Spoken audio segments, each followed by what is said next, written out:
ঘটনাটা ছাত্রজীবনের ষষ্ঠ শ্রেণীর শেষের দিকে। তখন আলভি নামের একজন লুচ্চা ছাত্র ছিল। সে সবসময় মেয়েদের পেছনে ঘুরত আর বাঁশ খেত।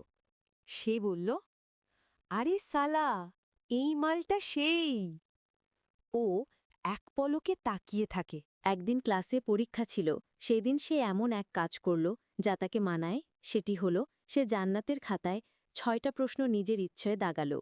তারপর আর কি সে খাইল বৌরা বাস। জান্নাতের মা তকে ইচ্ছে মতো বকল। আলভির কি কম? সে তার মুখে মুখে বুক ফুলিয়ে কথা বলা শুরু করল।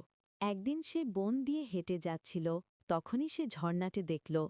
এক দেখায় সে পাগল, কারণ সে তো লুচ্চা। এখন তার গার্লফ্রেন্ডটা সে।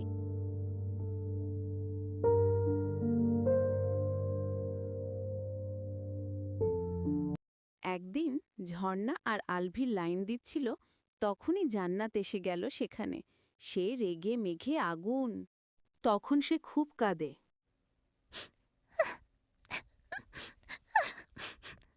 দুঃখ সইতে না পেরে বেচারা খাদে লাবচার। আর এক ডাইনি রূপে ফিরে আসে। সে ঝর্ণার শরীরে প্রবেশ করে আর সে অজ্ঞান হয়ে যায়।